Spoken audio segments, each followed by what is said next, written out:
Children love stories, and so does my guest. He's an author, a lecturer, and a firm believer in quality entertainment for children. Please welcome to Christopher Close-Up, Art Fettig. What would you answer to the question about quality education, quality entertainment for children? What does it consist in? I get it down to three things. There's conditioning that we use with children in building self-esteem, and then there's modeling and how we act in front of our children, and how the mentors of our children, the teachers of our children, how they act, and positive reinforcement. And so I go down to the principles of what's quality entertainment. Quality entertainment is a thing that produces the conditioning in children's lives.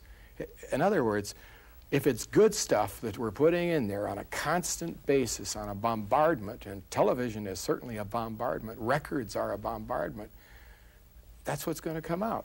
Good thoughts, and they're going to start thinking of themselves in a high level. What do you think parents should be doing then to guide their children in the books and the TV and the movies that they see? Just take a look at it and say, hey, this stuff is modeling. Psychologists have done some studies, and they say kids start to behave like the characters on television they see. And if they're beating each other on the head or becoming monsters and this kind of thing, there's a danger there. I mean, and it doesn't, what people think is, unless we have whiz-bang, whop-whop, it's boring, and it's not. It's not boring. There's good quality television. The Sesame Street is a neat show, and there's some good things out there. Yeah. Well, what is the best kind of entertainment that a parent can provide for the kids? Hands-on, where they're involved with them. We tell people, if you're going to let your child watch television, sit down and watch it with them and discuss it with them.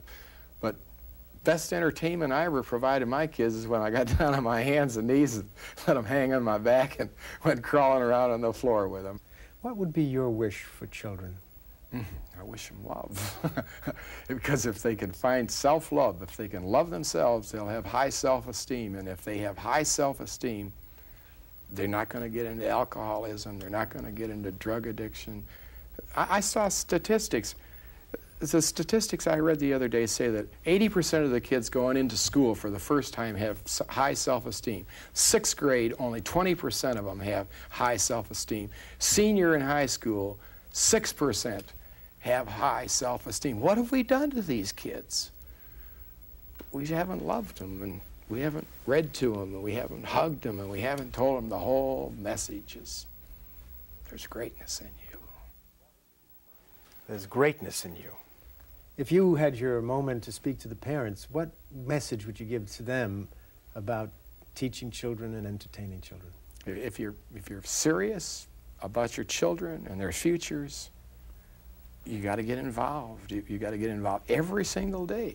It's a daily process of the care and feeding of the subconscious mind on a positive level, and the screening of all the garbage that gets in there. You can't lock your child out of the world, but boy, you can protect them, and you can help them, and you can reinforce it. Well, tell us a little about your own book, Pause and Semi-Pause and Neg. What is all that?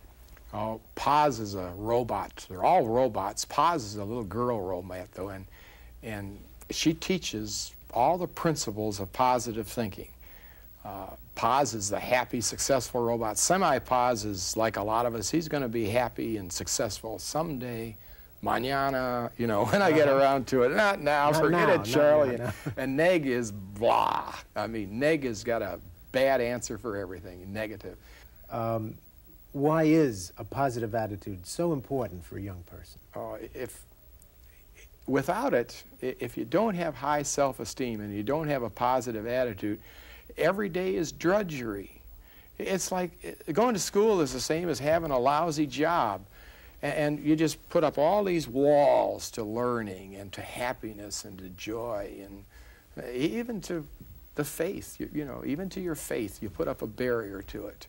It just blocks everything out. Negativism blocks everything out, and positivism, that makes everything possible. When you say positive, it's not just a gimmick.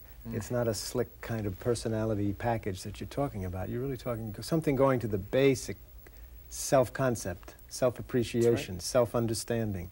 One of the robot books is about the 3 robots and the grandpa, and in it they teach a dirty old man how to be happy by first becoming lovable, loving himself, and then only then, when he loves himself, does he have the capacity to love others. And that's the story of every rehabilitation program I've ever seen. You know, that's how you rehabilitate people, and that's basically why people need rehabilitating, and they haven't learned the message of love. It's no secret that children's attitudes towards themselves and the world around them are shaped by the way their parents and other adults treat them. Children respond to those who frequently give them hugs, who tell them in words and actions that they are loved, who encourage them as they go out on their own. How you reach out to them is up to you. But one thing's for sure, our children need you today because our world needs them tomorrow. Thank you. Until we meet again, goodbye, and God bless you.